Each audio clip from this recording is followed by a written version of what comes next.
Al Vuelo llega gracias a Yachai. Crea tu tienda online hoy mismo en yachai.lat. ¿Qué tal? ¿Cómo están? Soy Raúl Tola, esto es Al Vuelo y hoy tendré el gusto de conversar con el director del equipo especial Lavallato, el fiscal Rafael Vela.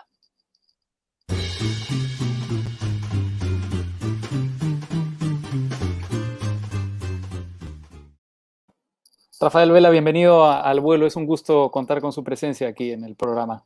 ¿Cómo está? Muchas gracias. Más bien a usted, Raúl, por la invitación. Atento con sus inquietudes y a responder sus preguntas.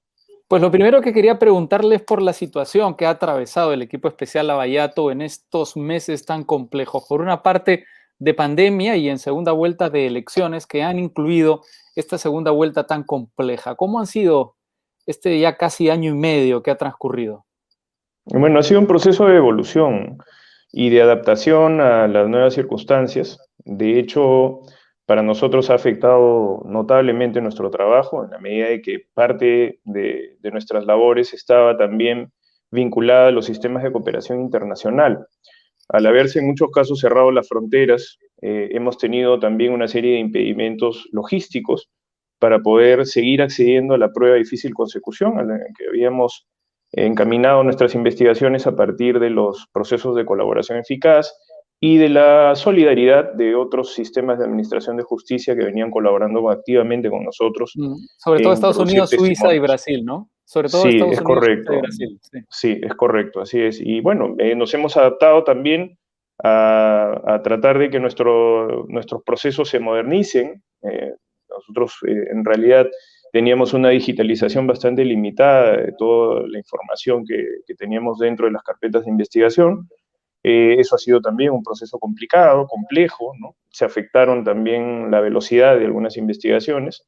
Y luego de ello, bueno, la coincidencia con los calendarios electorales para nosotros es, por decirlo de alguna manera, anecdótico, pero siempre es importante analizar. Porque de todas formas traen consecuencias, si no jurídicas, personales para el equipo especial. Es decir, esta es una campaña que ha sido muy polarizada, en la que se ha visto llamamientos al equipo especial de traidores y también incluso plantones frente a la casa de algunos de sus integrantes, específicamente de José Domingo Pérez. Sí, bueno, nosotros estamos dentro de una dinámica permanente social, ¿no? De paradojas o de movimientos pendulares.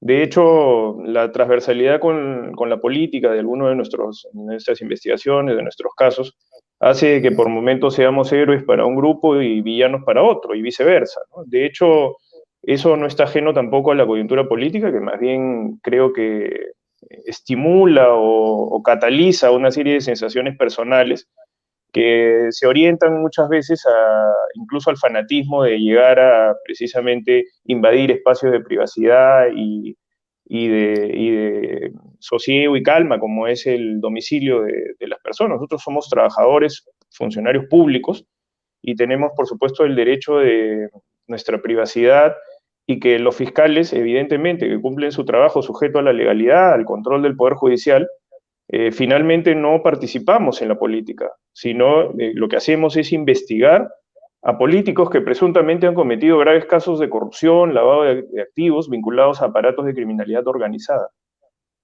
Ahora, las críticas al equipo especial Lavallato de un sector que lo apoyaba inicialmente tienen dos vertientes. Por una parte, Se habla de la falta de denuncias y de condenas dentro de los procesos anticorrupción. ¿Cómo está avanzando eso? Mire, nosotros ya tenemos un número importante de condenas. Lo que sucede es que no se ha interpretado esto como algo de carácter técnico. Nosotros tenemos varias sentencias de colaboración eficaz que son sentencias condenatorias, por un lado, Ya. porque derivan de un proceso especial, pero es un proceso, al final de cuentas, que tiene varias etapas y que concluye con una sentencia condenatoria en la que se consignan obligaciones del colaborador, pero esencialmente se determina la admisión de culpabilidad de parte del colaborador, se le sentencia y se le da un beneficio de premio por la información que entregó, valiosa tanto para el Ministerio Público como para el Poder Judicial en la averiguación de la verdad. Adicionalmente, tenemos ya 8 acusaciones que se están esperando transcurrir las etapas correspondientes que ya son ajenas al Ministerio Público y que dependen exclusivamente del Poder Judicial, porque mucho se decía que en el equipo especial no se acusaba, ¿no? Bueno, hay 8 acusaciones, mega acusaciones, estamos hablando de acusaciones de aparatos de criminalidad organizada, en donde cada una de ellas puede llegar a tener hasta más de 40 personas acusadas, como es el caso de la señora Fujimori. Estas acusaciones están pendientes de que el Poder Judicial se pueda también adaptar a la velocidad necesaria, considerando de que en el Poder Judicial no hay una dedicación exclusiva de los jueces al caso Lavallato, como sí existe en el Ministerio Público, que hay un equipo especial dedicado exclusivamente a estas investigaciones. Pero el Poder Judicial comparte sus labores con las tareas habituales de combate contra la criminalidad organizada. Entonces, un juez que ve un caso Lavallato también ve otros casos de criminalidad organizada, y esa necesidad de compartir su agenda y su tiempo hace que muchas veces, no por voluntad, sino porque humanamente ya no tiene más capacidad de poder seguir realizando audiencias, no se pueda avanzar a la velocidad que ya se exige ahora para precisamente llegar a juicios y se determine la inocencia o culpabilidad de las personas que están acusadas. Estos 8 casos son, además de estas estructuras, casos concentrados en los llamados peces gordos, supongo. Es correcto, sí, son casos que han evolucionado ya, producto del desarrollo de las investigaciones, ¿no? Nosotros estamos a cargo del equipo especial desde el mes de julio, agosto, ¿no? Agosto, para ser más preciso, del 2018, ¿no? A partir de que nos hicimos cargo, hemos llegado ya a celebrar acuerdos de colaboración eficaz corporativos, lo hicimos con la empresa Odebrecht, ahora lo hemos hecho con 2 empresas nacionales de gran envergadura también. Estamos evolucionando en el proceso ya de concluir con las acusaciones y efectivamente estamos a la expectativa de que el Poder Judicial también tome decisiones coyunturales, estructurales, en base al requerimiento de la sociedad, de que en estos graves casos se averigüe la verdad y se obtenga una sentencia final. Sí. Los acuerdos con las empresas peruanas son con JJ Cametti y Graña Montero, si no me equivoco.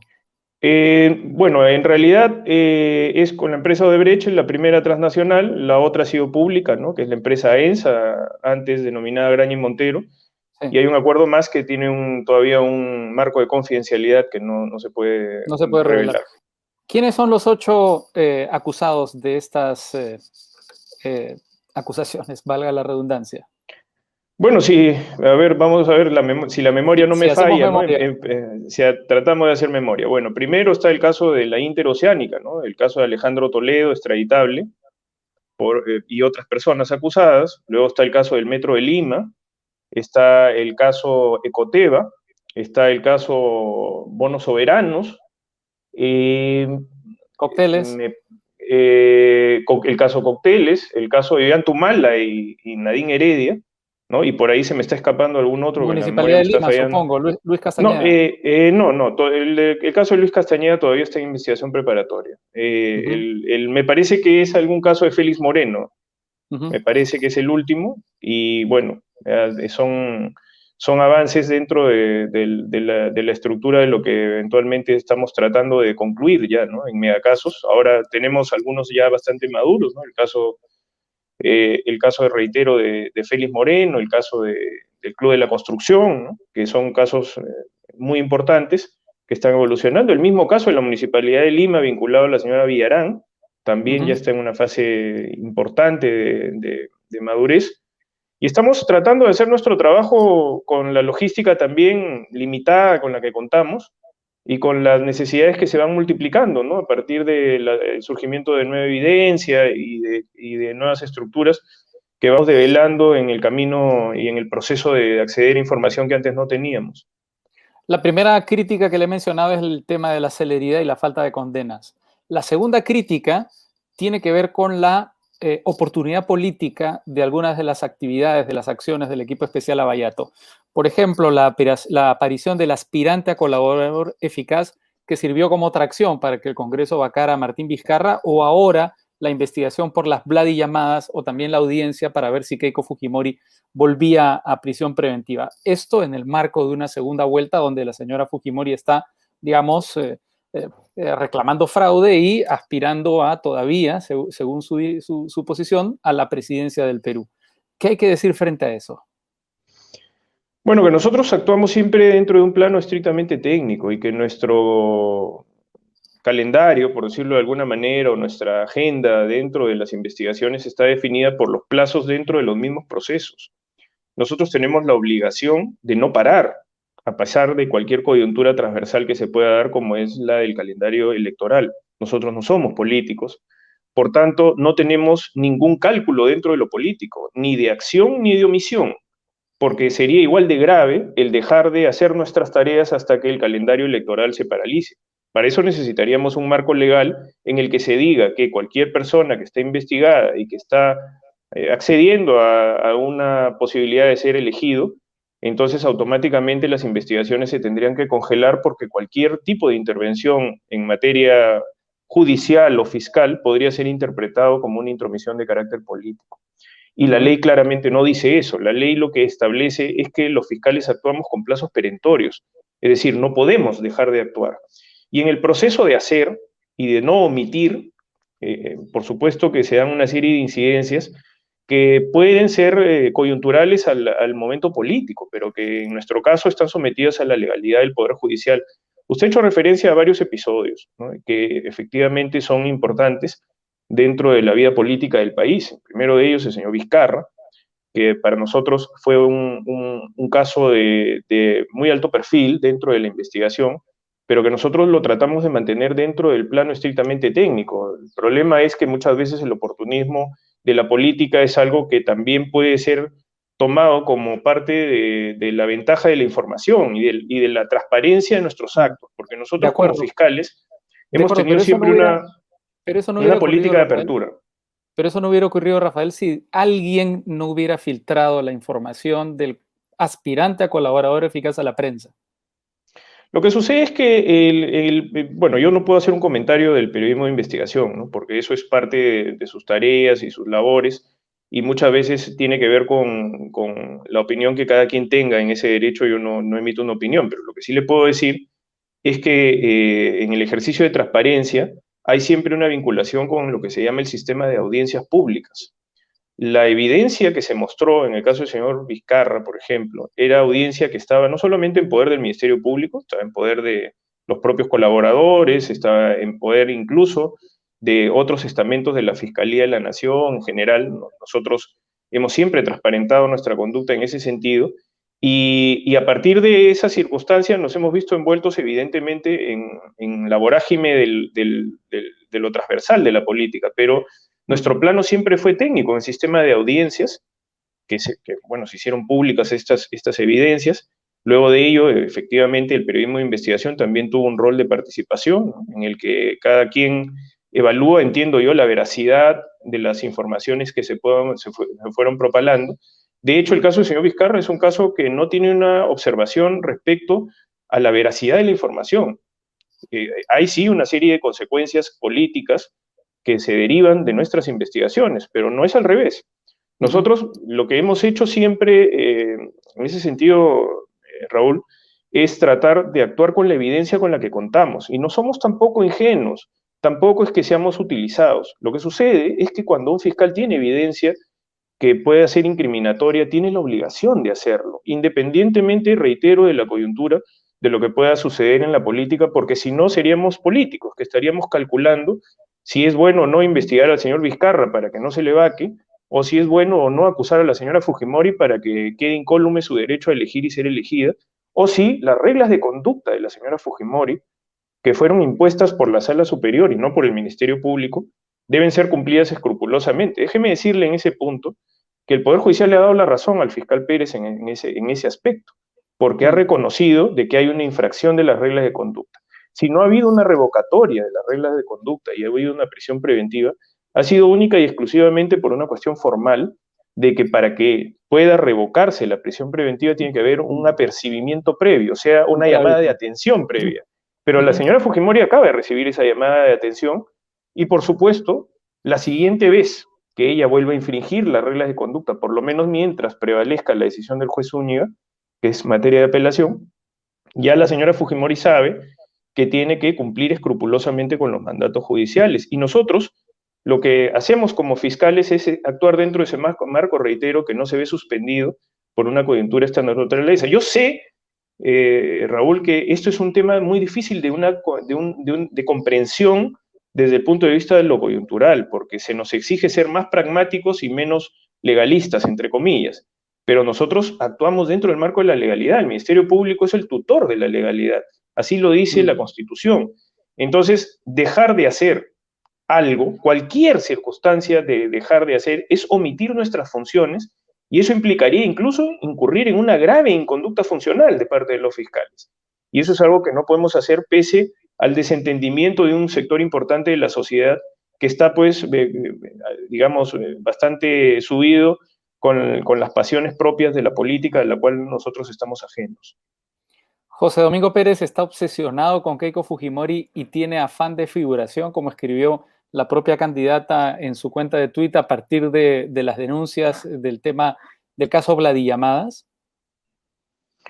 Mire, yo no puedo dar una opinión exacta del tema porque soy segunda instancia o primera instancia en cualquier pedido que la señora Fujimori formule estrictamente en base a sus derechos procesales, como son las exclusiones de los fiscales.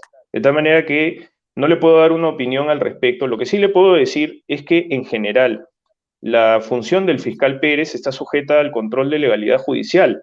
No siempre le dan la razón o se la dan parcialmente, como es testigo la sociedad dentro de los procesos en los que nosotros nos encontramos. De hecho, la señora Fujimori fue en determinado momento privada de su libertad por un mandato judicial y luego fue liberada por el Tribunal Constitucional en un determinado momento y en otro momento por una sala superior del Poder Judicial. De tal manera que nosotros no actuamos tampoco sin la supervigilancia de instituciones tutelares del Estado autónomas como es el Poder del Estado, el Poder Judicial y en este caso el Tribunal Constitucional, así no nos guste lo que eventualmente suceda. Lo podemos criticar, como lo hemos hecho intensamente, pero lo que no podemos es dejar de acatar lo que la legalidad nos determina. El fiscal Pérez no está obsesionado, el fiscal Pérez está haciendo su investigación conforme lo exige. Lo que sucede es que en un país donde la omisión y la falta de contundencia del brazo de la justicia termina tal vez siendo una percepción ciudadana general, cuando un fiscal hace su trabajo, que es su obligación y que es su deber, parece sorprendente, pero en realidad la intensidad y la agresividad procesal es la que debe tener un fiscal sometido a la ley y sometido a la vigilancia, reitero, del Poder Judicial y en su caso, del Tribunal Constitucional. Ahora, una crítica técnica a esta medida ha sido el de la incompetencia. Es decir, se dice que el equipo especial Lavallato no es competente para el caso Vladiyamadas porque la unidad fue creada específicamente para el caso Lavallato y Vladiyamadas no tiene que ver con la corrupción brasileña. Mire, en general hay una serie de investigaciones, no estoy hablando específicamente de esta, hay una serie de investigaciones que tienen conexidades. Las investigaciones son las que determinan la evolución. Le voy a poner un ejemplo claro del tema, ¿no? El caso del señor Ollanta-Humala. El caso del señor Ollanta-Humala tiene dos vertientes, prácticamente, ¿no? Una primera, en el financiamiento de una primera campaña en el año 2010 y luego de una segunda campaña. El caso de la señora Fujimori, técnicamente sí puedo decir que tiene dos campañas.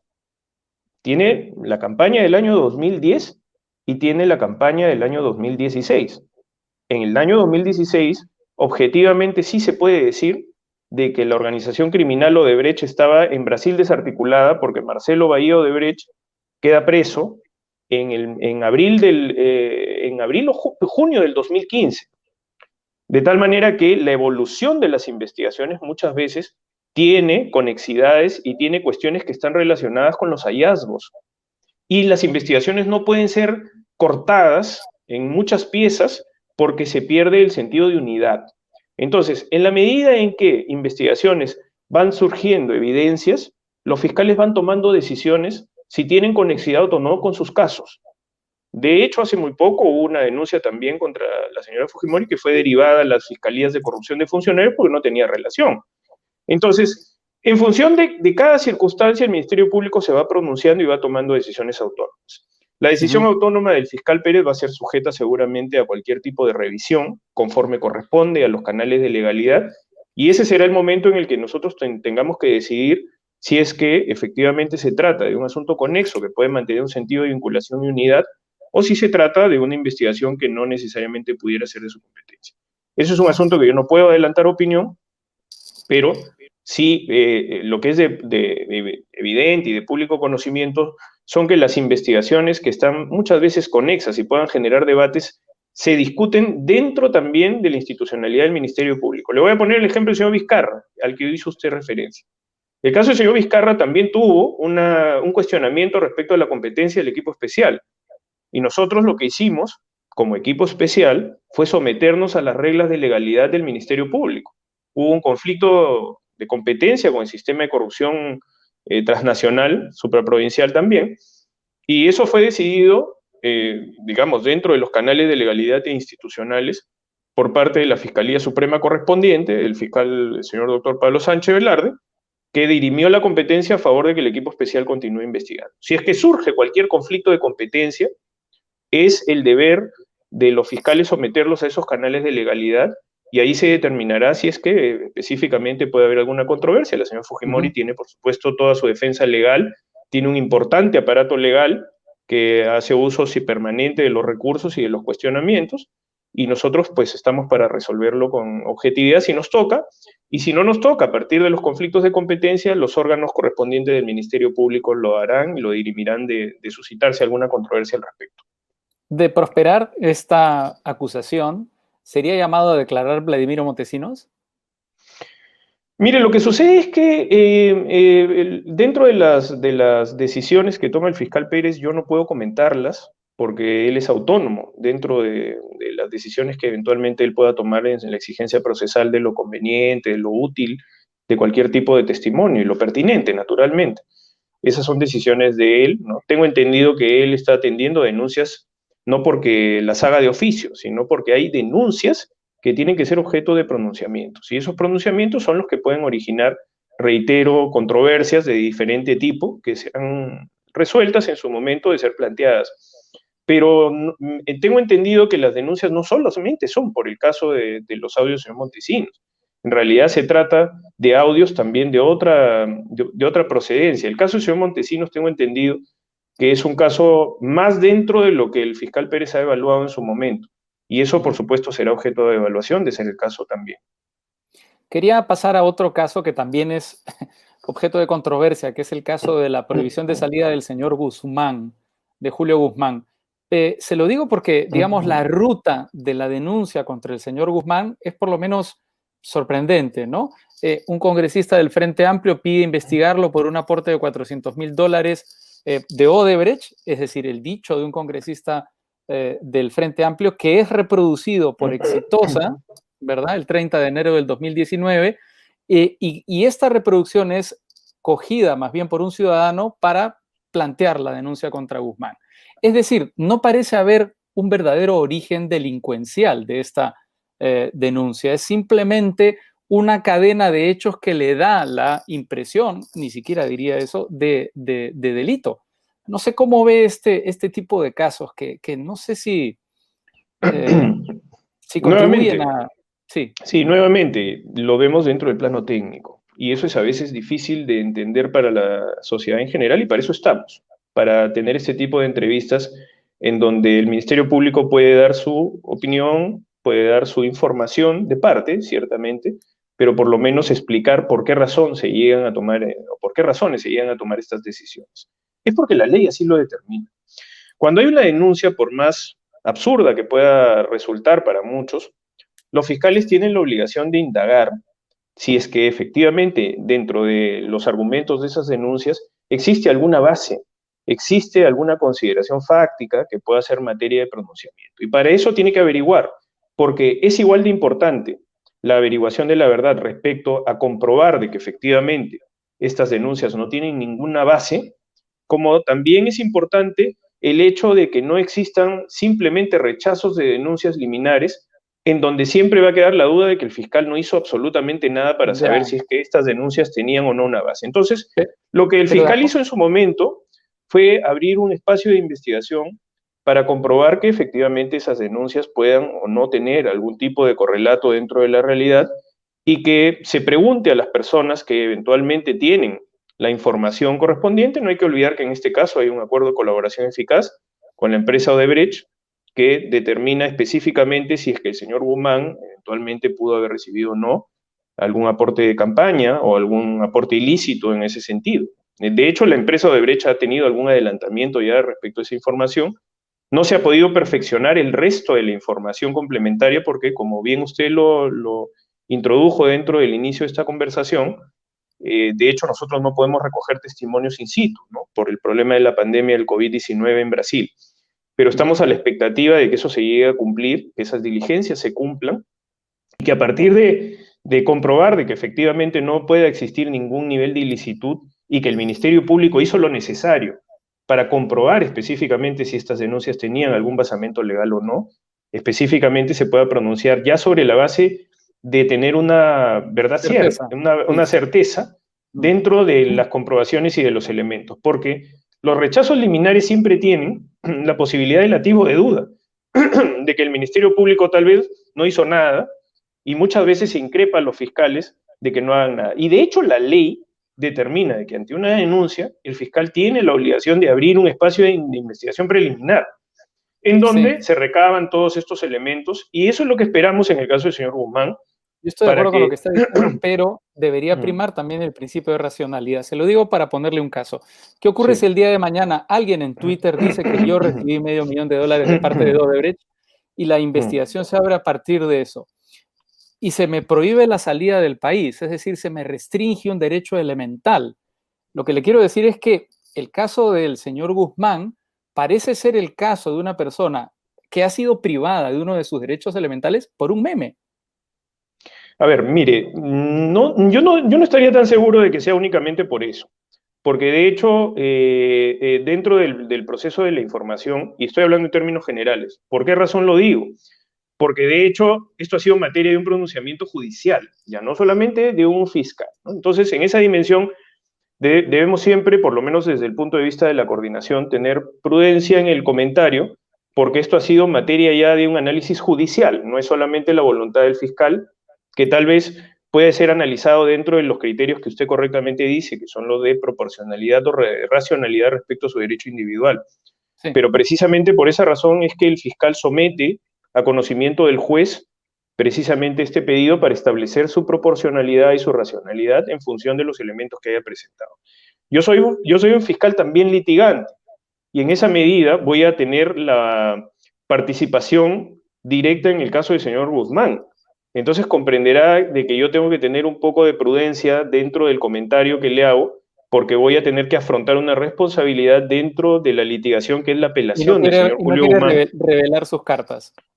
No tanto eso, porque yo creo que en ese nivel de objetividad lo que nosotros necesitamos es que siempre las cosas se den dentro del contexto y perfectamente podría el señor Julio Guzmán reclamar de que estamos debatiendo anticipadamente con usted Es que está los adelantando la argumentos de lo que opinión. podría ser. De acuerdo. Incluso fíjese usted que en este caso, bueno, el señor Guzmán es quien ha impugnado y nosotros cuando suba esa impugnación, porque todavía no tenemos la confirmación, tendremos que analizar justamente lo que usted dice, ¿no? Si el fiscal actuó correctamente, pues soy una segunda instancia, por tanto una instancia autónoma, que debe analizar si es que el fiscal actuó correctamente dentro de su solicitud, de su pedido, requerimiento, y si también el juez de primera instancia lo hizo.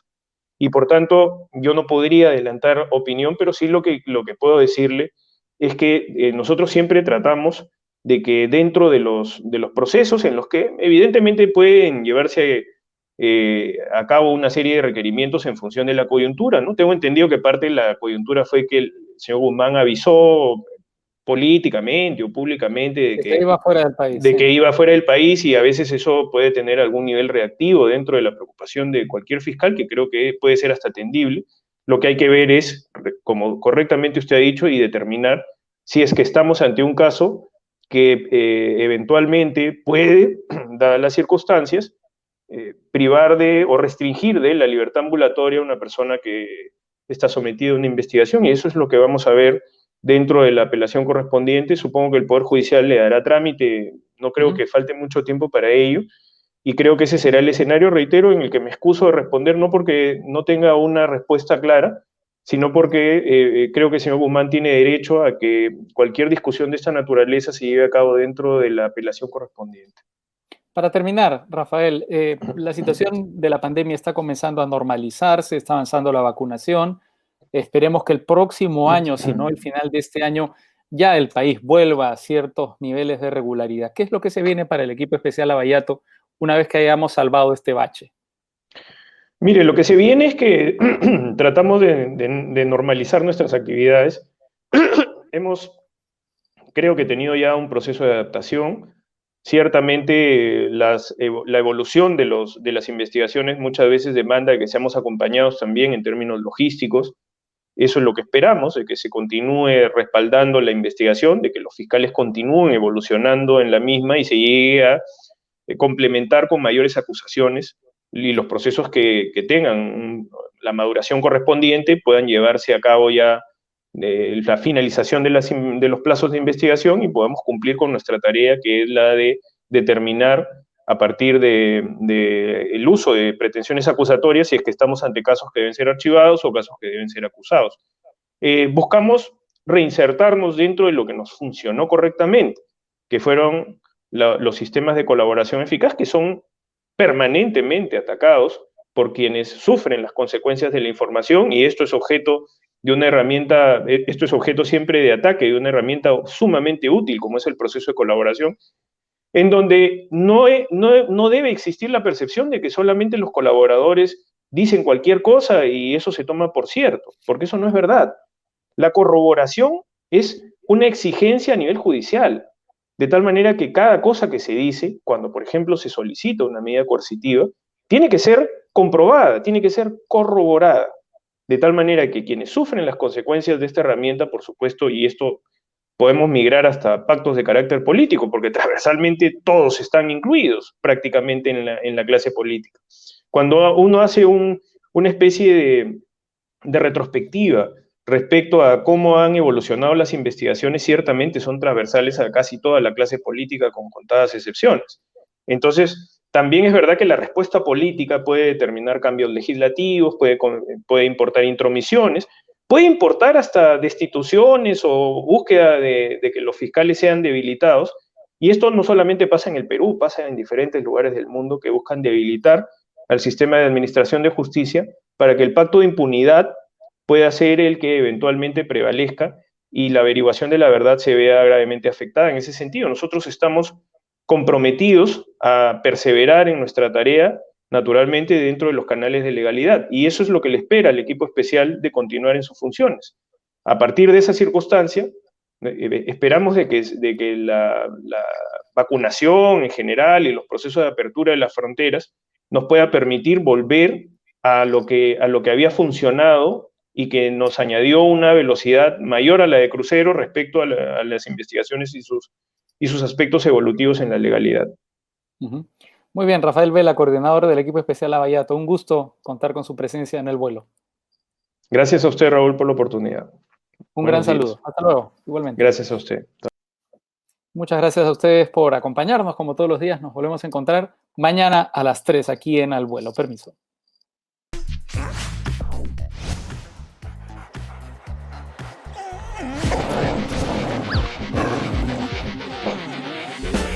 Tener una web es señal de éxito. Compra tu dominio y hosting en yachay.lat y proyecta tu negocio en grande. Yachay.lat, tu tienda online hoy.